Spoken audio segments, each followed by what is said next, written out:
Ladies and gentlemen, welcome to episode number 29 of Material Issues. 29 episodes in. Tonight's going to be a great one, as it has been for 28 straight episodes. So stick around, drop on the comments, ask any questions you might like. I'm joined, as usual, with my very good friend, the president of the International Pop Overthrow Festival, back on the road again, Mr. David Bash. How are you, David? Hey, Mark. Great to be here as always. And I'm doing it again now directly from my home, from my office. And last week, thanks to my good friend Jerry Juden, who came to pick me up from the airport, LAX, we were able to do most of it from his car without too much trouble until I got near my house. And then the connection. Well, actually, my dad called. And that knocked me off. And every time I would get back on, you guys would sound like you were like at 16 RPMs. So I finally gave up. Yeah, right. And then once I got home, everything was okay. And thankfully, it's okay now because we're having some internet issues in the neighborhood. The upload speeds are way, way slow. And I think that's affecting the people who do gaming more than it is me. But thankfully, the connection is okay here. And great to see you as always. Now, of course, I shouldn't have even been in that car being picked up from the airport. I should have been in Hamilton, Ontario, doing IPO. But as I mentioned last time, that didn't happen due to some unexpected COVID protocols. And thankfully, the festival went really well. And I want to thank the Casbah, the venue that we used, for running things in my stead. And Dave Rave was one of the people who graciously emceed in my absence. And everything went great. I mean, I heard just all positive things from the band. But as I mentioned last time, that's me. Happened due to some unexpected COVID protocols. That's me. Okay. Go ahead.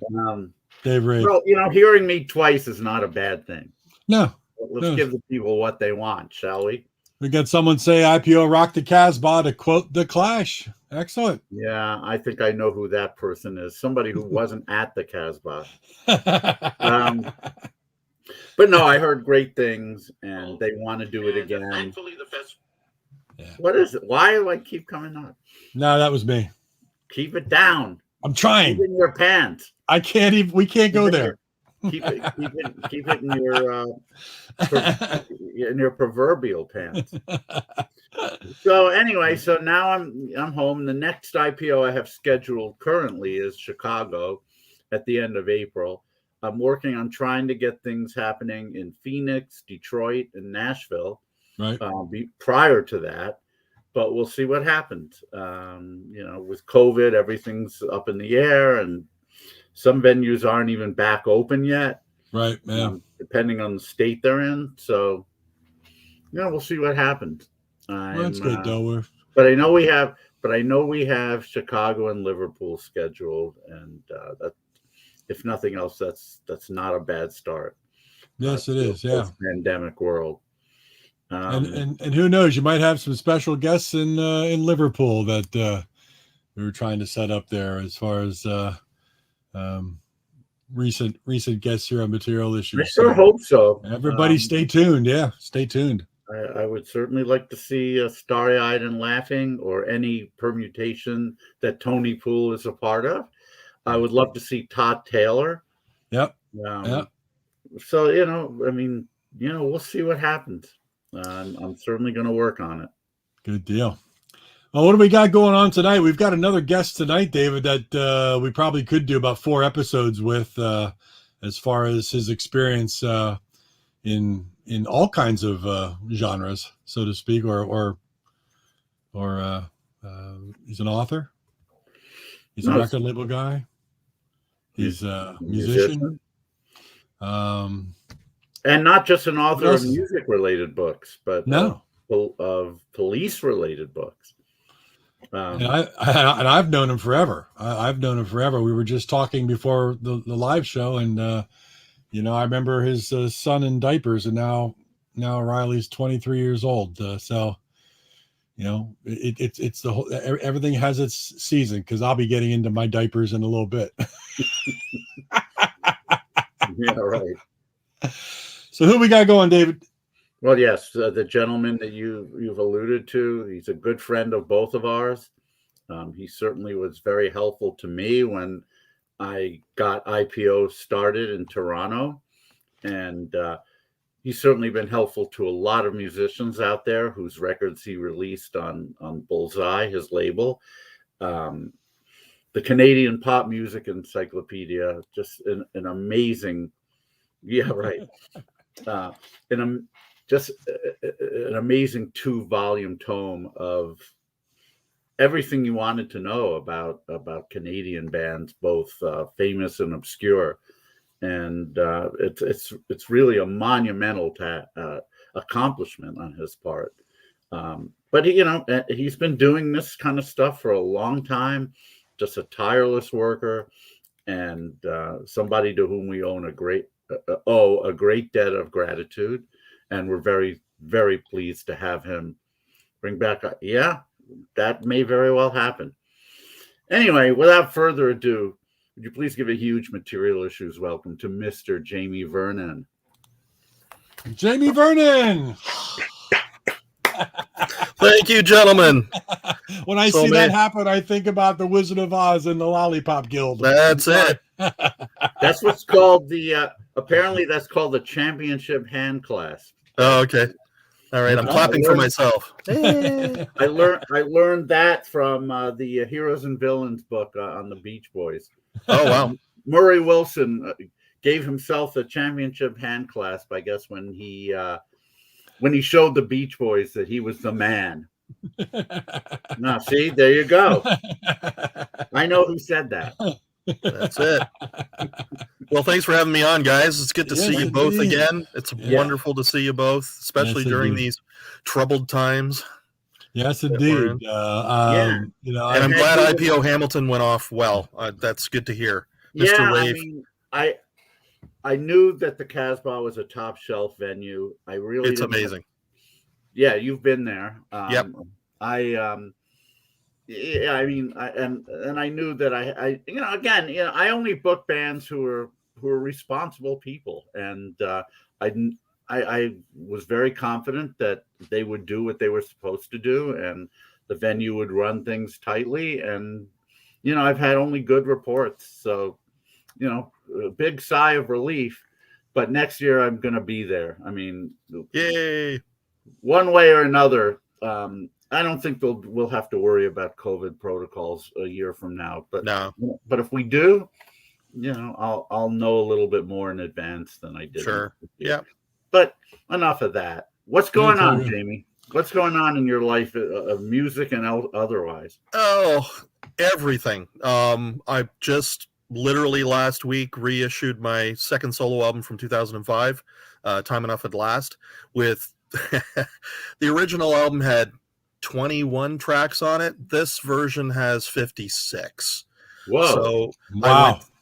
Well, during the pandemic, I had the opportunity to kind of go back and literally go through all my archives. I got my stuff back from a kind of a skeezy landlord about 4 years ago, and it's taken it made sense during the pandemic. It's like, well, I'm sitting around twiddling my thumbs, I might as well go through all these old audio tapes and DAT tapes and everything. There was a sound engineer in Toronto that had a DAT player, so I borrowed that from him and was able to transfer all kinds of stuff. So all my solo stuff is coming back out again. I'm going to do it incrementally over the next couple of years, hit anniversary dates, and some of the bands I was in previously. And I'm recording again. I've set myself up here at home during the nights. I've got a microphone. I got a brand new bass, Fender precision bass guitar. I saw that. It sounds phenomenal. And actually, I'm in a band called Mr. Moray, and we've been on hold since 2 weeks before the pandemic. We'd started working on a brand new album. There were 7 songs in the can. Then we got hit with the pandemic, and we're going back in Sunday to carry on. We've got another 7 songs to record, and we're looking at early 2022 for the record. that we can get it done. And helping us out will be in Canada. There was a synth pop band in the 80s called the Spoons, and the keyboard player Rob Preuss will be playing keyboards on this record. He's actually in New York City, so we're kind of doing this all virtually, which is great. But Rob's been, just jumping on this thing. He loves what we're doing, and he's been, more than generous with his time. So awesome. And all this Facebook user, you spelled the name wrong, so the joke doesn't work. That's it. And Jaimie, all this archival stuff, the new material, this is all on your Bandcamp page, right? People can find it. Oh, there's Mr. Moray. Yeah, I have one of those because I'm scrolling down the bottom, bullseyecanada.bandcamp.com. I think that's where everything. That's it. Located. That's good. Yep. Good. Thank you, sir. Yeah, for all the Vernon fans, and that's where you can find it. All the Mr. Moray stuff's on there. All my solo stuff. I also just put out my sister-in-law Maureen Leeson. Her and I were in a band in the 90s, and we did one EP, and I've blown that up too. So now there's 21 bonus tracks on our Steeped EP. It's on Spotify, it's on Bandcamp, and there's some live stuff there that we recorded at the Horseshoe Tavern, and we were opening for Terry Draper from Klaatu that night. So we recorded his live stuff there, and the machines were rolling, so we recorded our stuff as well. So I finally dug that out. Stuff is going to come out on physical product as opposed to only digital. No, you got money, I'll do it. It all costs money. So even Mr. Moray, no CD on that? Oh yes, actually we will. With Mr. Moray, we're definitely doing CD releases for this one because we've been getting asked. We've put out 3 EPs in an album previously, and we're gaining momentum here. So now it's time. We think this new album is going to be phenomenal, and of course everybody does, but it'll be better than our first one. We had a different drummer on that album, and we've now been a unit with this lineup for over 2 years. So I think it'll be a decent record that we'll be glad to finally release. It's been a long process. Now, as far as the business of music, what have you seen as far as the cost of manufacturing product anymore? Has it gone up with the pandemic, or has it been competitive enough that it's CD costs will always be the same. I mean, it's just glass on plastic, so that's not really a difficult thing to do. Vinyl's a problem. Vinyl is just out of reach for so many independent artists at this point, and there's a whole waiting period issue right now because, let's be honest, when CDs hit and everybody thought this was the next biggest thing, and then we had the MP3 thing in the early 2000s, the major labels and the manufacturers just shut down all their machines and sold it all off for scrap. So there were no pressing plants. They were all gone, except, we had some little cottage industries in Europe, I think, were still doing it. And then when they decided to fire it back up again, now there's a panic because there's no machines. So there's been a huge rebuilding of the industry that way. And the cost of doing that new infrastructure is what's causing the prices to be so high. And people need to understand that it isn't just about the cost of oil, which you need to press vinyl. It's that they're literally building the infrastructure from scratch again to actually put vinyl out. Now, with that said, there's a lot more entrepreneurs out there that are actually putting in pressing plants. So that's good. Rather than the major labels kind of controlling that, it's a lot more independent production of manufacturing. So now the major labels are competing with the indies to get scheduling time. And this is where the holdup is. This is why we're getting this backlog. There's some pressing plants that are like 30, 34 weeks out before you can get anything. Wow. You got, Dave, you'll know them, Standard Electric, who are on the HBO bills. They've got a Christmas single coming out, and it won't be in stores until April. Wow. And that was for this Christmas. I mean, you can go. You can The get Crazy Eddie commerals. Christmas in July. Now we're That's going to have it. Christmas in Now, April. with that said, they've already got the tunes up on their Bandcamp page, so check them out. Standard Electric at Bandcamp. You can listen to both songs. One's a Christmas tune, the other one's a Christmas Ramones cover tune. So maybe check them out. They're not on my site. They've got their own Bandcamp page, but I highly recommend it because it's former members of Swedish Fish, which was they were the splinter band that were on my old label, Bullseye. Right. It was Moving Targets and Swedish Fish were the two acts that were originally on the label.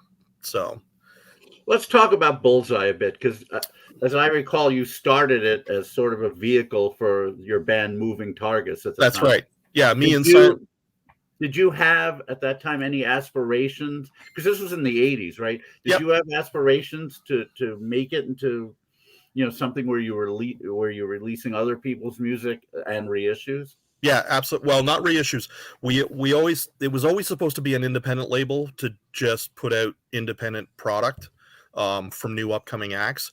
And Moving Targets, we put the label together to release the first EP, The Wonderful World of, and then two of the band members, Severio Shembri and Simon Bedford James, it was one of those musical differences. We actually brought in a manager and he didn't like them as band members, and they decided to form their own band and leave. And it was like, well, now we've got two acts. Why don't we put out whatever you guys release, and we'll put out the Moving Target stuff, because that band we were carrying on with Targets. And the second release was a Swedish Fish single. Mm-hmm. And then it was back to my band to put out an album. And then Swedish Fish released another single, which was an EP. And from there, it was like, well, we should start bringing in more acts. So we signed a group called Doghouse, and then we started to get press. And from there, by then, this was mid to late 80s. And it was like, I want to kind of help out other acts. So I took out ads saying, send us your demos, send us your stuff. And, doing the whole A&R thing to see if we could find anybody. And as it turns out, the next batch of acts I signed were all American. Wow. Okay. Yeah. There was a band there was a rap rock act, kind of like a Beastie Boys kind of thing out of New Jersey called The Id. And I signed them. There was a gal out of Boise, Idaho named Elise Thorpe, and I signed her. She was a female singer-songwriter.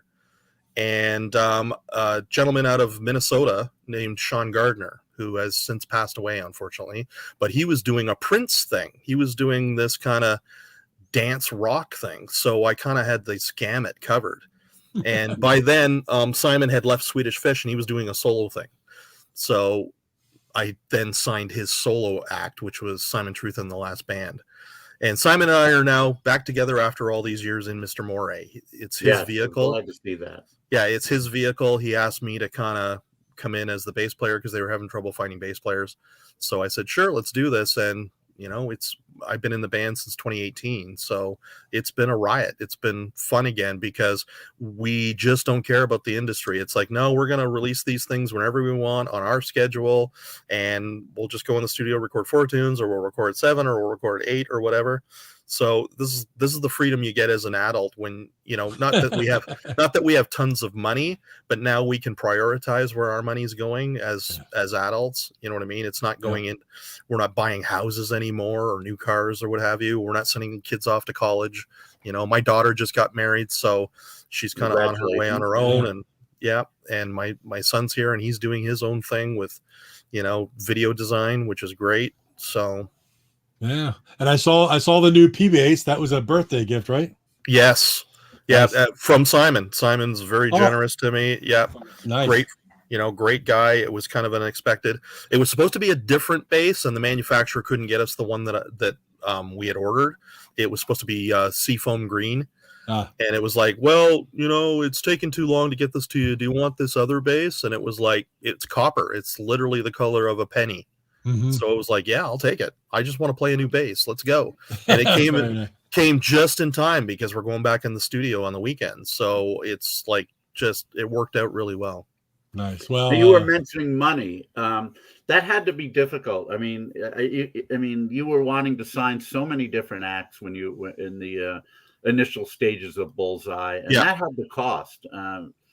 Did that become an issue at some point? No, we were like, I was working full time, and it was like, I was in my first marriage at that point, and we had a big discussion about it. And it's like, I'd like to set aside money to manufacture this stuff. Simon paid for his own Swedish Fish records. I paid for the Targets ones, and we just used this Bullseye. Basically it was this label for the two of us to do what we wanted to do. And it was later where you start running into people in the industry, and I ended up partnering with a gentleman by the name of Paul and he was running a duplication company. He was doing cassette duplicates, and he wanted to get into CD duplication. And I was running Great White Noise Music Magazine at that point, because it was a vehicle to basically self-promote my band.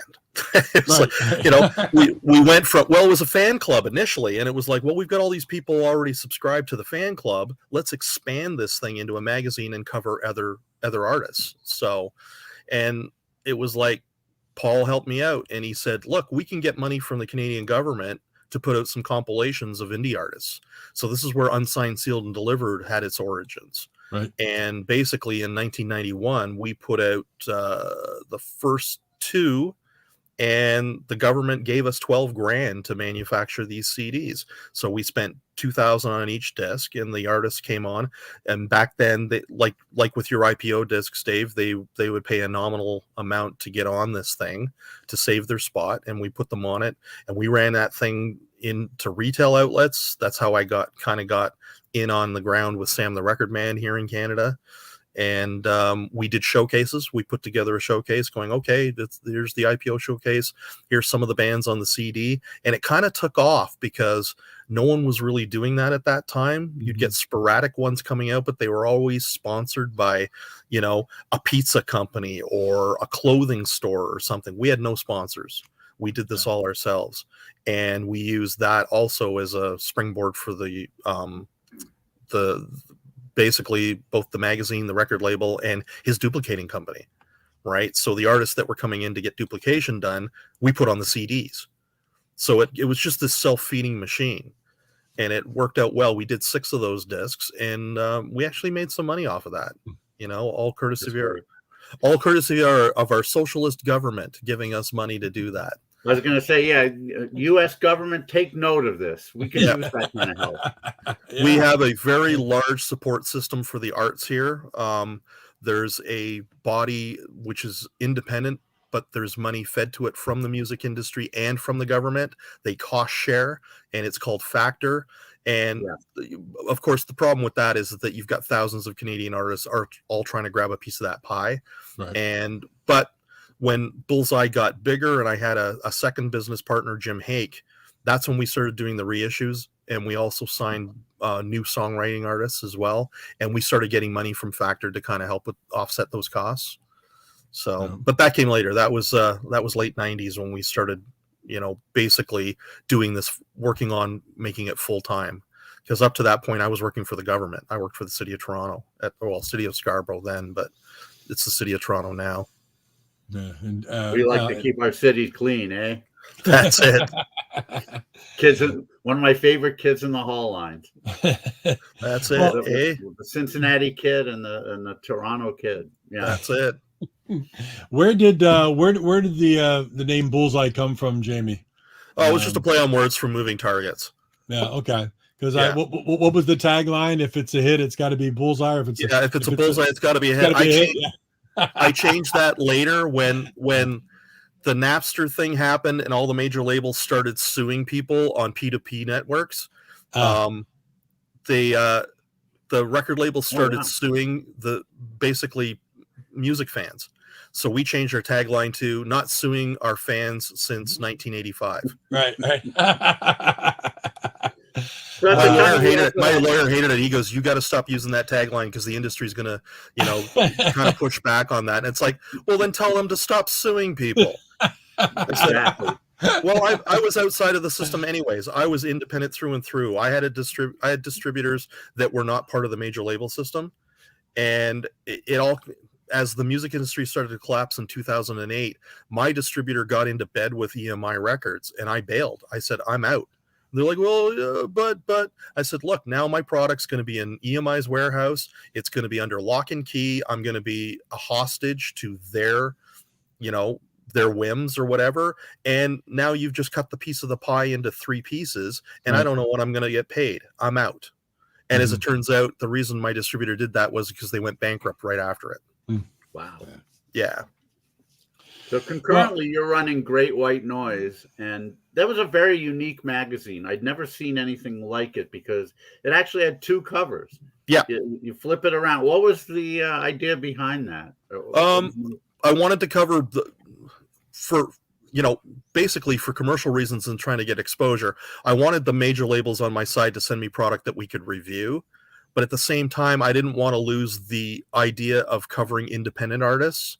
So what we did was a flip magazine. So one side was basically covering all the kind of music news of the world, all the stuff that you heard on the radio, all that kind of stuff. And when you flip the magazine over, it was called Absolutely Indie. And we basically covered all the independent scenes, all the new cassette releases. Like, bands are still putting out demos at that point on cassette. So we did reviews of that. We'd go out to shows to see these independent artists doing their thing and giving them the exposure they never had. So it was interesting to do it that way. And did you come from a musical household? What was your start in music? Were you the piano guy? Did they make you play other things, I for all intents and purposes, I should have gone on to a hockey career, but I ended up blowing in the summer of 1977. I grew 6 inches in 4 months, and the doctor said, you need to stay off your legs. They actually had me in these mini casts to cover up my knees, and my parents said, look, you're not going to be able to play hockey anymore. You need a hobby. What do you want to do? I said, buy me a guitar. And they did, and it was the biggest mistake they ever made because they regretted it. So. And then were you essentially self-taught, or did you? No, I took guitar lessons locally, and the problem with the whole thing was that I wanted to play rock and roll. At that point, I was 14, 15 years old. I was majorly into Kiss, Cheap Trick, the Beatles, Nazareth, all that kind of stuff. And it was like, I want to play some rock and roll. So the guy that was teaching me was this old Brit. This guy looked like Hurricane Smith, the old engineer from Abbey Road Studios. He looked exactly like Hurricane Smith. And, he had to be in his 50s or 60s at this point. And, I'm learning, the cow jumped over the moon and Jingle Bells and all that kind of stuff on guitar. And it's like, I need somebody that can teach me actually, how to play my favorite songs. Yeah. So I switched to another music school, and I got a guy that was a little more amenable, and he was teaching me Neil Young and Supertramp and things like, which was weird because Supertramp on guitar is just a no starter. Give a little bit. It's about the only thing you can do on a guitar but I appreciated the effort for that. Right. And then I had buddies from school, and we all bought musical instruments. So the local guys, my friend Gordon, Brad Giblin, they were brothers. They bought musical instruments, and we formed our little band. We were called the Good Times Roll Band because Good Times Roll by the Cars was the only song we knew how to play all the way through. You played it slow. You played it fast. That's it. And in case anybody missed our first song, we'll play it again right now. That's it. We play it backwards. We play it in a different key. So we did that for a while, and then we started writing songs right away. It was like, screw this. We want to be Lennon and McCartney. So, and it was rough. It was crude, but I picked up guitar in 1978, and I wrote my first 50 songs by the end of that year. And some of them I've since released. Some of them are actually on my first solo album, redone, of course. But as time went on, it was like, I really like this. I got myself a real electric guitar. My dad built me an amp because he was an electronics whiz. This is what he did for a living. He built the bass player, his own bass amp, a distortion pedal. So I'm playing Cheap Trick. I'm playing Nazareth. I'm doing all the stuff that I wanted to do. And then it happened in school, grade 10, in my homeroom. A punk rocker walked into the homeroom with green hair. And it was like, oh my God, what is this? And I got talking to him because I'm not afraid of people. It was like, you're weird. What's your deal, right? He's like, oh, I'm in this band. And I said, really? And he said, yeah, we're looking for a guitar player. So I went, can I audition? And he said, sure. He brought me a cassette of one of their rehearsals, and I joined a punk band called Swindle. That was early 1980. And that was 2 years of us struggling and trying to figure out what to do. And then we switched drummers, and it took off. We ended up playing all the big Toronto clubs in downtown Toronto. And we became part of the scene, as it were. It was second generation punk. We were doing more hardcore stuff, really, really fast, really heavy. We were more kind of in line with the Dead Kennedys, Black Flag, Exploited, that kind of thing. And we put out a 7-inch single. So here I am at 17 years old, and I'm already on vinyl. So that was one dream, one little box to check off on my bucket list kind of thing, right? And that was the thing. When that band split up and I formed Moving Targets with Simon later, I said, look, I've already been down this road. Here's the goal. We put a version of Moving Targets together that's good enough to play live and record another record.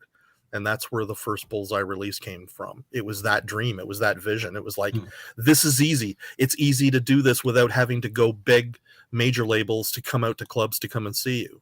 That was kind of the reason why I always remained independent. It was like, I do not need the system to do what we want to do, which is to write and record our own music. Right. Nobody's calling the shots. Nobody's telling us what to do. You know, we got close. Targets almost got signed. We went to the New Music Seminar in 1989. Jerry Love from Famous Music Publishing had signed Living Color the year before, and he was looking for another rock act. And we were ready to go. He was like, you know, I like your stuff. Let me come up, do a showcase in Toronto for me. And if I like you live, we're ready to go. And we got back to Toronto, told the band, and the drummer quit. He said, oh my God. Yeah, he says, oh, I just thought we were kind of doing this for fun. We were high school guys, right? We were buddies. He's like, you know, he goes, I just wanted to drink beer with my buddies and kind of hang out and make some music. I don't want to do this for, you know, full time. So, of course, by the time we found another drummer, Famous Music Publishing they'd moved on to another trend, another type of band. You know, we were a rock act in the era of Guns N' Roses, and they were already onto the grunge thing. So that was it for us, you know. It was an opportunity missed, unfortunately. It was too late. That stuff. The Guess Who. And I only said that because that segues into my next question. Most of the acts you were mentioning, who you were really into, were not Canadian. Who are some of your favorite Canadian acts in the 70s? Oh, Klaatu. We got to mention Klaatu. That was one of the big ones who I would go on to sign to the label and reissue all their stuff. That was big. And of course, growing up on Canadian radio, it was the Stampeders, Edward Bear, April Wine, Lighthouse, the Guess Who, Michel Pegliero from Montreal. You know, these were the guys. They were doing pop music and Canadian pop music, which was great. So, and you had you had the law where you had to be 30% Canadian content. It was 25 to begin, and then they boosted it to 30. Currently, it stands at 33. Why not? You know, it doesn't quite have the bite that it once had, because the industry now supports itself. Aside from that, like I was talking about, getting grants and stuff from the government, the idea that, you know, you can become a Canadian act that's successful and tour here on your own without having to worry about the CanCon rule. It's still handy to have, but we found it when I was running the label full time in the 2000s. It actually became a hindrance because we were trying to get bands like The First Time, which were signed to our label. They played IPO a few times, and trying to get them radio play was tough because you'd send the CD into the radio station, and of course the music directors are like, well, you know, yours is the 450th Canadian act we got this week. I'll put it in the pile and maybe we'll get around to it. So we learned right away. We decided on the second First Time release, they'd switched their name from Soap Opera to The First Time. And when we got to the First Time release, the next one we did with Warren Livesey, who produced Midnight Oil, 5440. He did Julian Cope. He did Teardrop Explodes, all that kind of stuff. And we decided, you know what? We're going to make The First Time a band from Chicago. And we created a whole fake biography for them and sent that out saying, Bullseye signs, this artist from Chicago and stuff.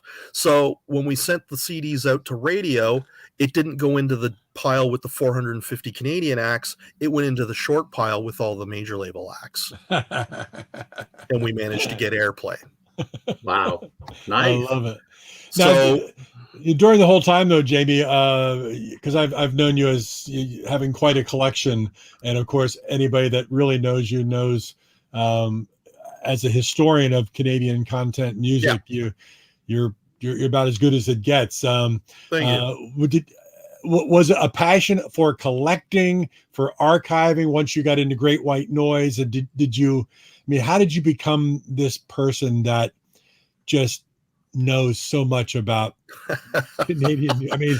How does I have a steel trap? I have a steel trap that what it is? Yeah, nothing falls out, unfortunately. Because the Canadian Music Encyclopedia is it's just a massive amount of information, and you seem to know just about everything across the great land of Canada, music-wise, pop rock-wise, and whatnot. It's just it's an amazing amount of information that you've gathered and kept control of. Oh, for sure. It was a whole bunch of things.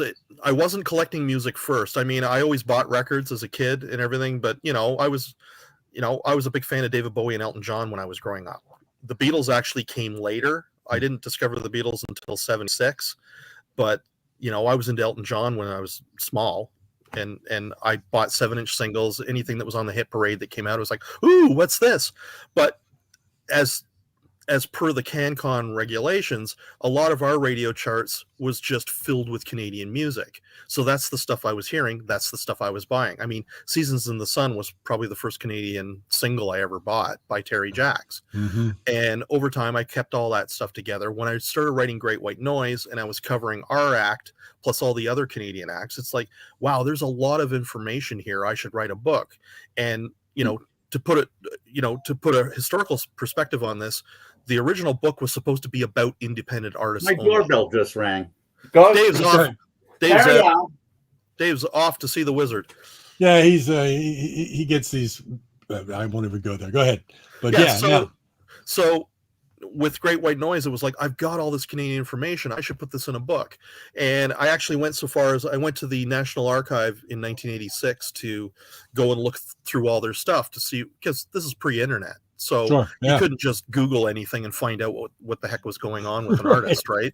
So it was like, I'm going to go to the National Archive and see what they've got. Well, they had 50,000 titles in their archive. And it's like, I spent a week there and I filled a sizable notebook about this thick, just me hand scribbling. Remember that, folks, it's in cursive.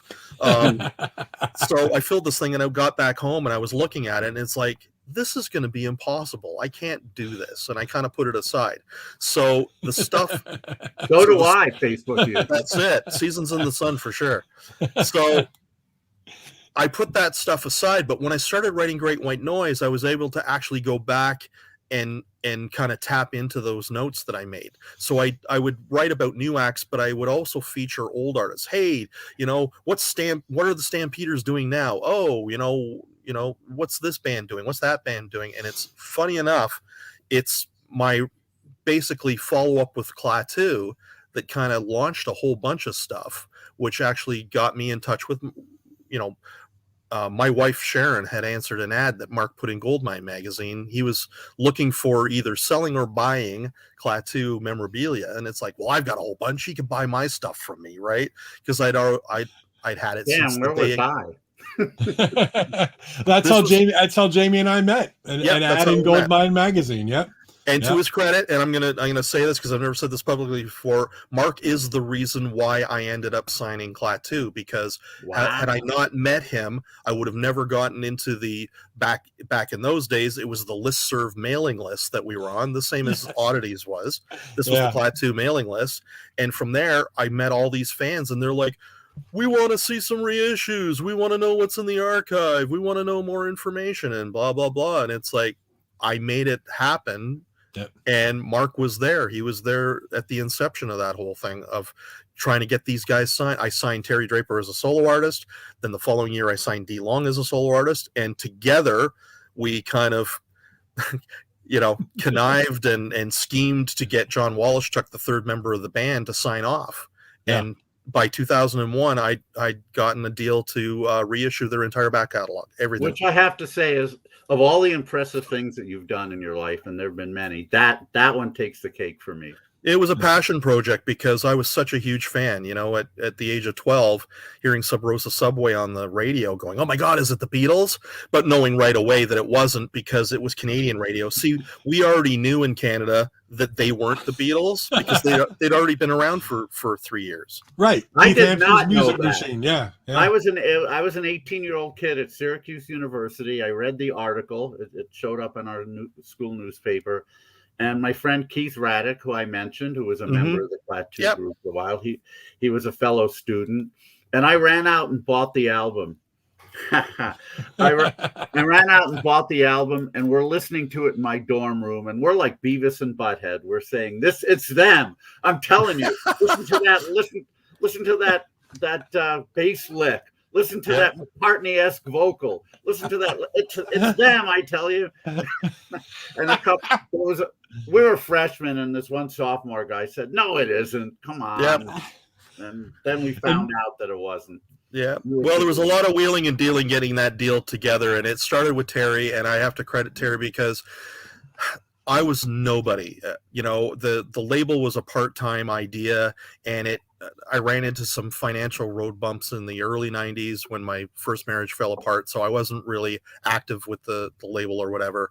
But, he was a co-owner of the bar Rhythm and Cues up in the north part of Toronto, and I'd go up and see him there, and we sat down and we'd have meetings and stuff, and I said, look, I'm really interested in putting out the Klaatu catalog, and he said, well, it's complicated, and there's other stuff on the table that we may not have any control over. So I kind of let it lie, and I said, look, if you can help me kind of get to the stage where I can basically try and sell myself to John Wallachuk, because he was the holdout, the third member of the band. He was the last guy that needed to be convinced. And Terry said, sure. But he said, how about you put out my first solo album and then we'll go from there. So I did. I said, let's do it.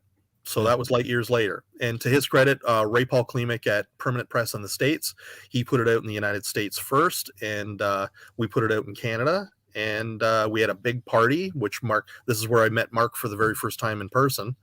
He came up to the party, and this was February of 97. Yeah. And 400 Klaatu fans showed up for an all-day event at this little tiny club. And I was in Terry's backup band at the time. That was the Twilight Zone. And we played most of the tracks from the album live that night, and the crowd loved it, and it was great. So it kind of went from there.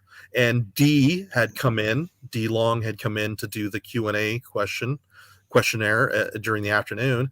And he pulled me aside and said, are you interested in doing some of my solo stuff? And I said, sure. So he had been working for George Martin at Air Studios in the late 80s.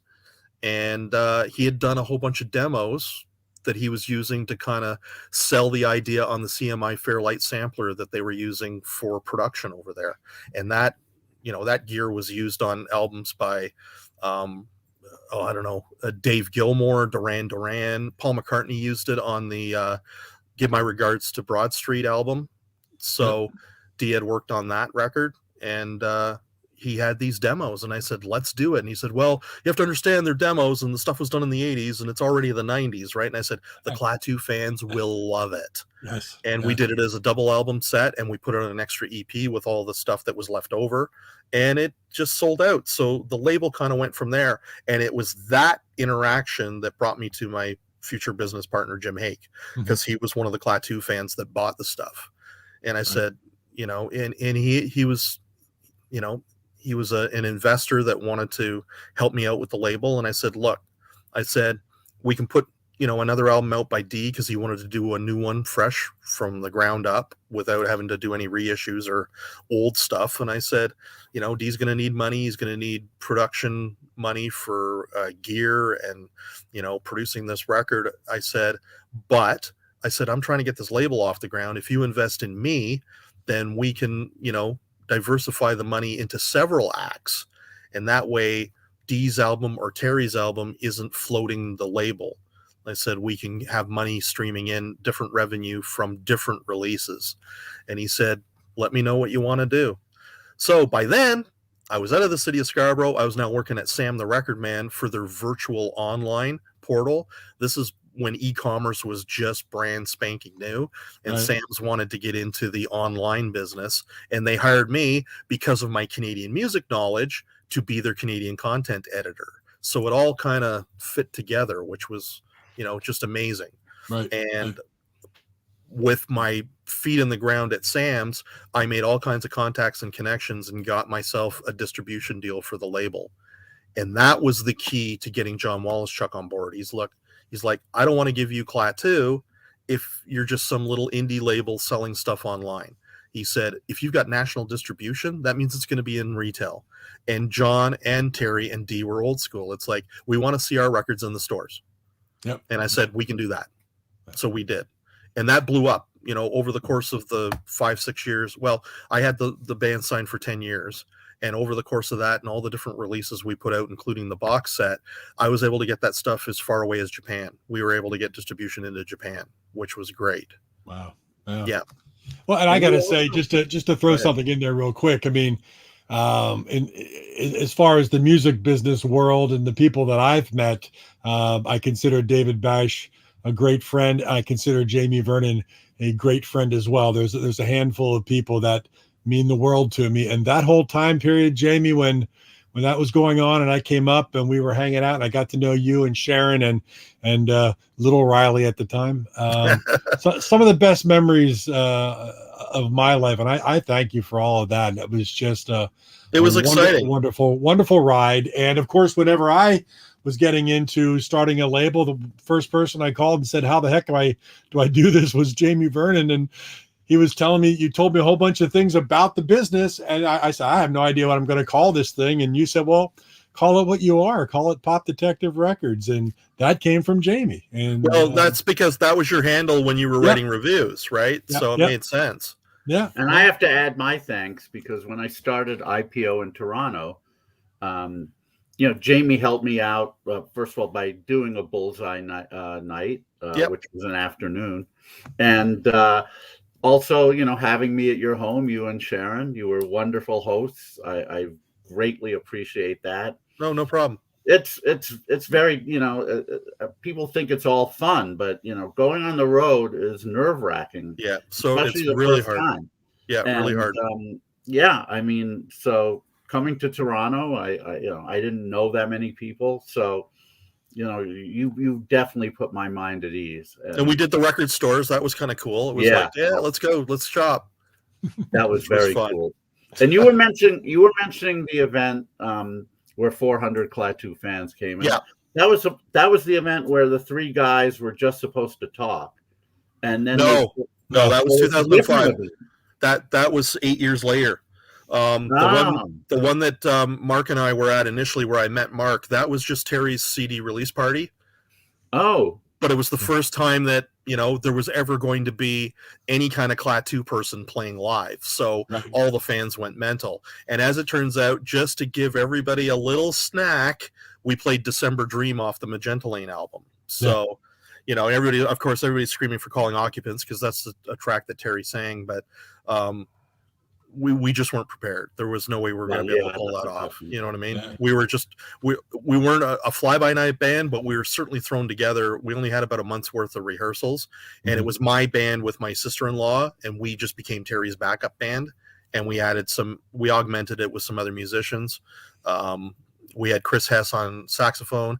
Terry's wife, Anna, was singing backup vocals. We had Dr. John Baird on keyboards, and his wife at the time, Amy, she was singing backups, and it was a 3-ring circus up there, which was and great. Dr. John makes the best Canadian back bacon. Yes, he does. And I've still got bootleg footage of the rehearsals. I remember going to rehearsals before the show in like a massive amount of snowstorm, and people are just driving, banging into stuff. And Jaimie was just, it's just, we're used to this by now. Canada in February. It was just we should have done it in better weather, which is why we did the Horseshoe show. We did the second show because the first recordings we did, we weren't entirely happy with. So it's like, let's do the show again. We'll do it at the Horseshoe Tavern in Toronto. And that was in April. And there was almost no audience there for that, which was okay, because that way we had some clean audio that we could work with and mix. And that ended up on a CD-ROM, a limited edition Terry Draper live from the Q to the Shoe, which was another Bullseye release that we put out. And that is extremely rare. We only pressed 250 copies of that. So if you've got one, that's like, it's as rare as hen's teeth. Yep. As the saying goes. Tell us about the show 8 years later, though, because this was something. Yes. It was ostensibly supposed to be the three guys just doing kind of a meet and greet and answering questions and stuff. Yep. And then they ended up doing some acoustic songs. Did you know that was going to happen? Yeah. Oh, yeah. I was at the rehearsals. But the crowd did not know. Right? No, not initially. That was announced kind of last minute. It's complicated. I can't get into all the reasons why, but there was some pressure put on them to perform, because if you're going to have all those people come out, you got to give them something more than a bunch of questions and answers. You know, some people were coming as far away as Australia to come and see this thing. Yep. And Dee was in town, and Dee's like, you know, if I'm coming to Toronto, I want to play some solo shows, because we were still putting out solo records by both those guys. So they're like, well, maybe we should do some tunes. And then it was a week of negotiating of what the hell are we going to play? They had to figure out what they could still possibly pull off, having not played live together since August of 1982. And this is May of 2005. So that was a big stretch of them not playing live together. Now, Dee had been. I was in Dee's solo band. Terry had been. I was in Terry's solo band. So we'd kind of gotten a feel for that kind of thing. And the first thing both of them said was, well, we want to get Maureen, your sister-in-law, to sing backups with us in this. Right. So technically, Klaatu's reunion actually was four people on stage. Mo was there to sing harmonies for any of the stuff that, you know, the guys were already in their mid-50s by this point, and they hadn't sung together in 25 years. It's a hard ask. So that's why they kept it acoustic, so that they didn't have to fight with, you know, audio. And the whole thing was recorded, and we ended up putting that out on a rarities compilation called Soulology. Yep. That was 2009. That was actually the very last thing I actually put out with the boys from Klaatu. There wasn't much left to mine. We put out the 5 studio albums. We put out the greatest hits. We put out the box set.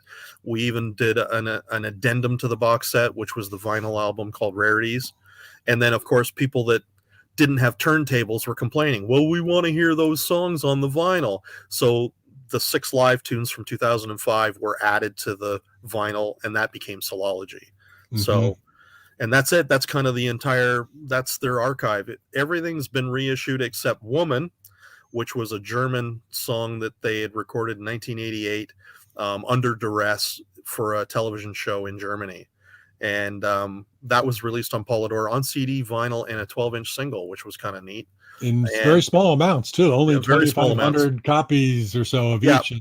But Paul Vincent Gunia was very, very flattered by it. He you know, when I interviewed him, he was very flattered. The boys, they really didn't want to add that song to the box set, so it was the only thing missing from the box.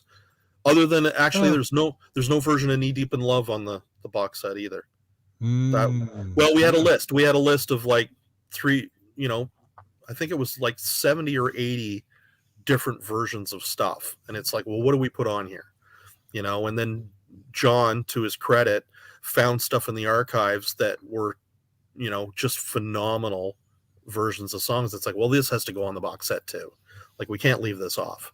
And that the whole period for their 4th album, which they had no control over, they were actually under the horsewhip of Capitol Records in LA, and it was all session musicians. The irony of a session band being replaced by session players, which it was insane. It's like in Hot Box City. You couldn't write that story. It's like, here in the history of rock and roll is a studio band that was replaced by another studio band.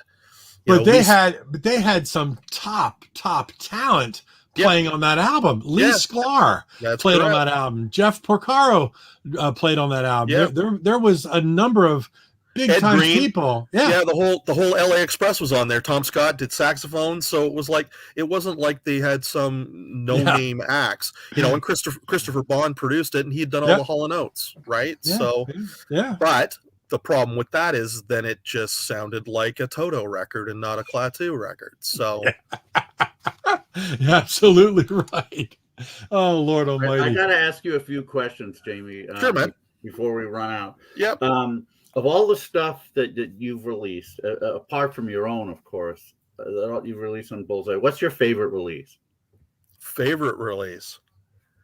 It's somebody you guys wouldn't know. His name's Jeff Gibbons. He put out a solo album on my album, and it's a beautiful folk singer-songwriter record. Jeff's from Vancouver. He was actually in a Seals and Crofts type of band in the 80s called Silver Load, and we reissued their 2 releases. They put out an EP and an LP. That stuff came out on Bullseye as well.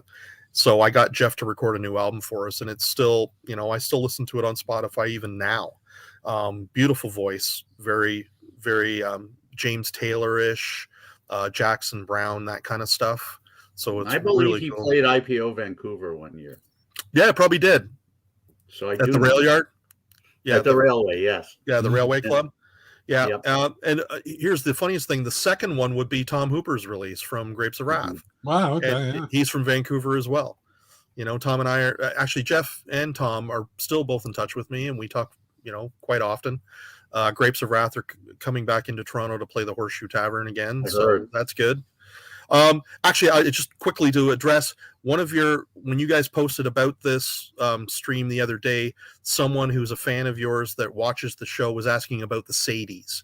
Oh yeah. And I just wanted to mention that they played last night at Massey Hall, the reopened Massey Hall. It's been under renovation for the last 3 years, and now it's back up. It's our Carnegie Hall.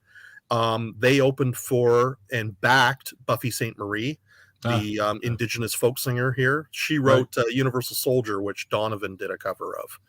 Anyways, they'll be playing at the Horseshoe Tavern here for New Year's Eve. So that's their big thing. Yeah. The next question was, what was the one thing you wish you could have released in reissues? What was the one thing you wish you could have reissued that you weren't able to? Jerry Doucette's back catalog. Jerry Doucette was a guitar player here. He had a hit with Mama Let Him Play. Mm-hmm. I'm not sure if it ever translated into the States, but it was a monster hit here in Canada. The album came out on Mushroom in the States. That's right. That's correct. And it was Mushroom here. Did get some airplay. Yeah, it was on Mushroom here as well. And I chased him for years and years and years. But what I found out, which he wasn't telling me, he wanted huge dollars for this back catalog. And it was an amount that we would have never recouped. There was no way we were ever going to get it back. So I finally had my lawyer kind of track him down one day and say, look, what's the deal? And it turns out he didn't own the masters. He wanted the money so he could buy them back. So he was going to use our investment to buy back the catalog and then license it back to me. Right. So it's like, nice work, good work. And actually the second act that we had signed them and the deal didn't end up materializing for whatever reason was Teenage Head, which is the band that Dave Ray fronts. Yeah. I had a deal on the table. We had a check signed. They signed off on the whole thing. And then at the last minute, they changed their mind and said, no, we don't want to do this after all. And it would have been great to have their whole back catalog put out. It's since come out, thanks to our good friend, Ralph Alfonso. Yeah. Ralph was instrumental working with Warner Music here in Canada and getting that stuff put back out on CD and vinyl again. There was a new album, like a best of, that came out 2 years ago. And hopefully they'll do something new in the new year. It's been tough. Their drummer, Gene Champagne, actually had COVID and he was close to death. He was actually in the hospital for a very long time, and we're glad that he's, in full recovery, and hopefully he'll be able to have the strength to play again. The band. We will. We spoke. He's getting there. That's great. That's great to hear. I don't want to. Expected you to answer Lighthouse when I asked you about the reissuing. I would have never been able to get Lighthouse because they'd already sold their catalog off. It was gone. That's a shame. Can You Feel It? Somebody put that out on CD. Yeah, it's an amazing album. Well, here's the weirdest thing was they sold it to a publishing company called Olay. Olay got bought up by Anthem Records, which is Rush's record label. So Rush's record label controls Lighthouse's catalog. So the hope is at some point in the future they'll do a great big huge overview. They need a box set, honestly. That would be nice. Yeah, there was 7 studio albums and a live record, and there's got to be stuff in the can that's never been released. I know Skip Prokop, the drummer, prior to him passing away, and in all the interviews I did with him for the book, he mentioned all this stuff. That there's outtakes and songs that just got shelved that they didn't complete, and records they started and just abandoned because they lost their record deals. So the last question I have is, of all you've written the book, you've written the Encyclopedia on Canadian Pop, so many acts from Canada. Who's the one artist who you've never had the chance to meet, who's on your bucket list that hopefully you will have the opportunity? This is going to surprise you, I think. Anne Murray. Anne Murray. I've never met Anne Murray. I'd love to meet her. She is the first lady of Canadian music. I've met Gordon Lightfoot many, many times. I figured, yeah. Gordon owned the building that I worked in when I was later on after the label closed. I worked as a radio tracker, and the company that did the radio tracking was next to his office. So he'd come in to check his mail and stuff. He was old school. His secretary didn't even have a computer. She was still typing things on an old manual typewriter, and she was as old as him. So it was very funny. But he'd come in, he'd peek his head into the office, grab my boss, and they'd go out onto the fire escape and smoke, because in Toronto you can't smoke in public buildings. And even though he owned it, he wasn't allowed to smoke in his own building because of the bylaw. So you had to peep around that stair, I guess. Yes, absolutely. Absolutely. Well, Jaimie, your books are still available via through Amazon. Through Amazon. Yeah. And currently I've rewritten the whole thing. I spent most of the pandemic rewriting it. You can go to canpopmusicencyclopedias.com on the internet, and you can actually see the latest versions of everything. It's mostly updated. That hasn't been printed into a book yet. I'm waiting until the new year when I can go to record shows and promote it. It's the best place to sell the books is at record shows. People love it. And those will be coming out next year. Awesome. And then currently I'm just doing the music thing with Mr. Moray and my solo stuff. And as we said, everything's available. bullseyecanada.bandcamp.com. It's scrolling along the bottom, so people write it down. Go check out Jaimie's Bandcamp. There's a lot of stuff out there. A lot of stuff to check into. My friend, this has been an absolute pleasure and a thrill talking to you. Thanks, Jens. It's so good to see you guys again. And I hope to see you again in Toronto or Hamilton, hopefully next year. Absolutely. That'll be great. Indeed. I'll get my butt up to Toronto one of these days, not only to visit my foster doggy with Bob Reed, if he's watching. Hi, Bob. See, there's an excuse. You got to come up to visit the dog. Next November, Mark. Next November. I also, tell Sharon I miss her too, and I wish her the very best, and Riley, and of course, Terry, and Anna and all those people. Absolutely. They're in Florida. They're in Florida right now. They're in Florida now. Yeah. Yes. They're in Florida, but I do miss you all, and I wish life wasn't so gosh darn busy, so I'd spend more time with you. But sooner or later, we'll make another appearance. It'll be great to hang out. Yeah, I miss you guys. Good luck with everything, Jaimie, and thank you, and you guys too. Forward to the future. Stay healthy. Stay safe. You have a great one, Jaimie. We'll talk to you soon. Cheers. Bye-bye. Well, David, there you go. Another episode that just almost took care of itself. Another guy with so much experience. No, we knew it would. He's done so much, and he's certainly not shy about talking about it, and we love that here. Yep. Yes, indeed. A very good friend of mine and of yours. So an absolute pleasure having Jaimie Vernon on episode number 29, and a lot of good comments coming through for everybody who enjoyed it, and I did as well. So with that, episode number 30 is around the corner. David, who do we got lined up for next Wednesday? Well, this is going to be a treat for every Powerpuff fan out there because we have certainly one of the legends in the genre. And I'm sure, and we're certainly glad that he don't mind being on Material Issues. Mr. Dwight Twilley. Dwight Twilley next December Wednesday 8th. here on That's Material right. Issues. That's going to be a amazing. lot of fun. Yeah, it's going to be a lot of fun. So if you haven't joined the Facebook group, make sure you join the group. Tell your friends to join the Facebook group. Then you'll be notified that this is happening next Wednesday and every Wednesday. Also, materialissues.com. That's the YouTube group as well. All the archives are on Facebook and YouTube. So subscribe, join. Join us here. This is always a lot of fun on Material Issues. And we have no one scheduled as of yet for the 15th as we're getting into some of the holiday season here. But on the 22nd, it'll be another special show. Not because it's my birthday, but because my very good friend. Special. Yes, that'll make it special.